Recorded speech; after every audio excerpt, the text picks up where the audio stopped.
Ito mga ka-aksyon mula sa Naga City, Camarines Sur, isang lalaki na naman ang nawawala. 5 araw na raw hindi mahagilap at makontak ng kanyang pamilya. Ang panawagan ng kapatid na si Maria Cristina Bodoy, panoorin po natin ito. Ako po si Cristina Bodoy. Lumapit po ako sa tanggapan ng Tabang Ora mismo pang manawagan patungkol sa nawawala ko pong kapatid na si Mark Chan. Umalis po siya simula noong February 20, Huwebes, nakaraang linggo pa po. Bali, 5 araw na po ngayon.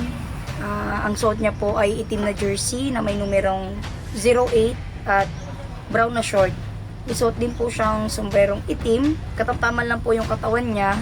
Maputi po siya. Nakaitim na tsinelas din po yung suot niya. So wala po siyang dalang kahit ano, kahit cellphone, kahit wallet. Para naman sa'yo kuya, pwede dyan. Panganay naming lalaki, sana umuwi ka na. Miss ka na namin. Tsaka yung girlfriend mo nag-aalala din. Mga magulang natin. Si papa hindi siya pwede ma-stress. Si mama hindi nakakatulog. Sana kung nasan ka man, mapanood mo to. Makita mo to. Umuwi ka na. Ano yung problema mo pag-uusapan natin? Gagawa natin ng paraan para masolusyon. Christina, ano yung buong pangalan ng kapatid mong nawawala? Mark John Murillo po. Eto ba si Mark ay may asawa at mga anak na? Wala pa po. Single po. So tama, no? Nababanggit mo kanina sa panawagan na pati yung girlfriend ay Opo. nag-aalala na din.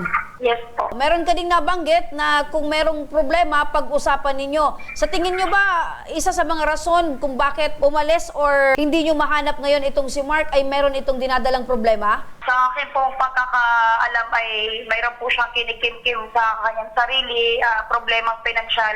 Ngunit hindi pa po namin ito lubusang napapag-usapan gawa ng hindi nga po siya marunong mag-share ng kanyang mga hinaing kung may problema po siyang pinagdaraanan. So, itong kapatid mong si Mark, hindi talaga to pala share sa inyo ng problema. Hindi po. Ano ba yung last na napag-usapan nitong nitong si Mark? Bago pa man ito umalis or hindi nyo na makontak? Yung last po kasi is yung namatay po yung lolo namin. Bali po ang napag-usapan namin is may plano siyang mag-loan. Hindi ko lang po alam kung ano yung purpose niya, pero ang sabi po sa akin ay mayroon po siyang dinaramdam na sakit. Ngunit hindi nga po namin mabatid kung ano iyon dahil po hindi nga po siya na marunong magkwento. Aside dyan sa binabanggit mong problema sa pera, meron pa ba kayong ibang hinala kung bakit umalis or nawawala itong si Mark? Sa ngayon po, ma'am, wala naman pong iba.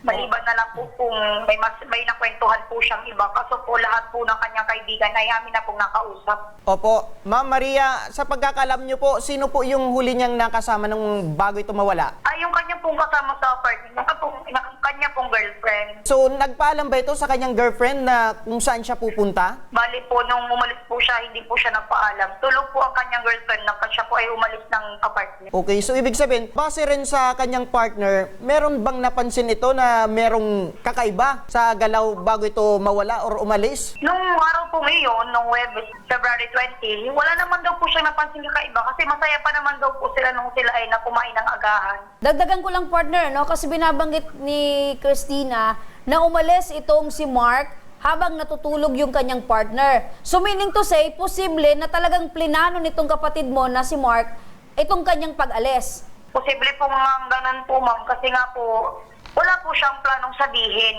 na siya ay aalis at maglalakad-lakad na po, ganun. Opo. Parang wala po siyang nasabihan talaga, kahit anong clue.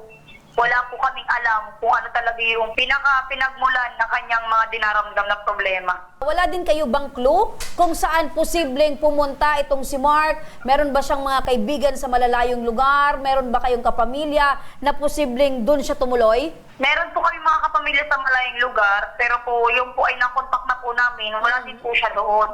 At yung mga kaibigan naman niya po ay katulong nga po namin, katuwang namin sa paghahanap sa kanya sa ngayon. Nabanggit nyo kanina, iniwan niya yung cellphone niya dun sa kung saan nag-stay ito kasama itong partner niya. Opo. Ito bang pangyayari, na-report nyo po ba sa barangay o sa maging sa pulis? Nai-report na po namin, sir. Pala yung cellphone iniwan, so ibig sabihin, ayaw talaga na magpa-contact itong kapatid mo. Possible po na ganun po, ma'am. Kasi po kung gusto niya pong mahanap namin siya, siya mismo ang magdadala ng gadget or ng kahit anong valuable sa maaari namin siyang mahanap. Ay, ito bang kapatid mo, ano yung trabaho niya nung hindi pa siya umaalis? Siya po ay former teacher ng isang elementary school.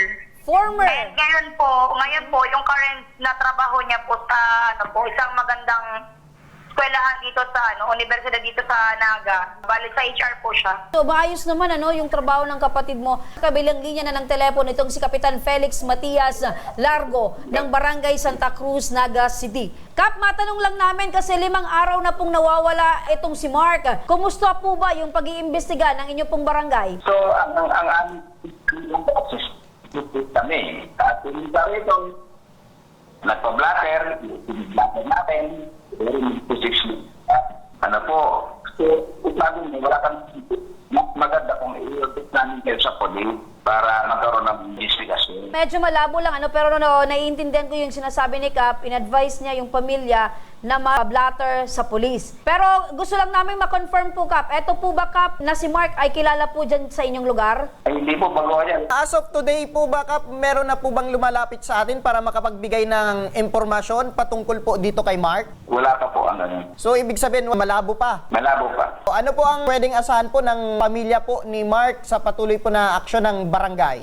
So, napagalaman namin yung tatrabaho sa Ateneo. Pinaka-importante, gumagawa ng aksyon itong Ang barangay. Maraming salamat po sa inyo, Kapitan Felix Matias Largo. Sir, nai-report na po ba itong missing person na si Mark Jan Murillo dyan po sa inyong tanggapan? Opo, it was duly recorded po last February 23. Recorded na po itong incident sa aming station noong February 23. Ano po yung ginagawang investigasyon ng ating pong tanggapan? Una po, nagkanda kami ng query dito sa nag-report, ito si Julian Marbella. Inalam namin kung bakit, kung nangyari, kung bakit umalis, o bakit nawala itong si Mr. Mark Jan Murillo. So as of this time po, Major, wala pa naman po kayong natatanggap na any information kung nasaan po itong si Mark. As of now, ma'am, wala pa talaga kaming information. But ang ginawa namin, after makuha namin yung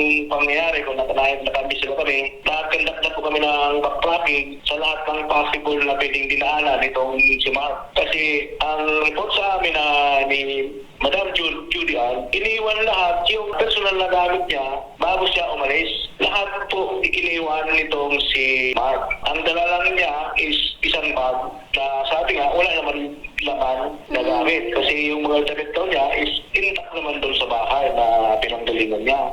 Marami po kaming nakuhang mga CCTV footage na kung saan naglalakad po talaga siya galing doon sa bahay na nirerentahan nila. Sabi nga para malaman na ni Julian ang pangyari, sinasama namin siya doon sa mga nagbayad na magpatingin ng CCTV. Kaya Opo. alam nila ang ginagawa ng kapulis natin. Apo, Major, matanong ko lang din, sa ganito pong sitwasyon na yung mismong nawawala pong tao, wala pong iniwan na pwede pong mahanap siya or makontak, or mismo siya na po mismo yung umalis. Ano po ba yung maari pong, kumbaga yung output ng inyong investigasyon? Posible ba na meron talagang itong tinatakbuhan ng mga tao or meron po talagang mabigat na problema na ayaw pong i-share or malaman ng kapamilya? Yes, ma'am. Sa part ng investigation pa namin, ma'am, ito kasi si Mark is nakapag-extract kami ng conversation doon sa kausap niyang tao kasi lumalabas, ma'am, na na-stamp siya na lending na may pinasukan siyang lending na lumalabas na na-stamp siya. Ngayon, ma'am, yung lending na yun, hinihingihan siya ng pera para daw makuha niya yung hinihiram niyang pera. Bago siya makakuha ng amount na medyo malaki, nagbibigay siya ng pera doon sa kausap niya, hindi niya na scam na pala yun. Nakapag-hirap siya ng pera doon sa mga kilala niya, sa mga relatives niya, na kung saan, hindi naman scam naman pala yung napasukan niyang lending. Kaya nakalagay doon sa conversation nila na masyado siyang napahiya doon sa mga relatives niya. Sabi nga, may nakita ngayong investigador doon na pagpapakamatay na daw siya.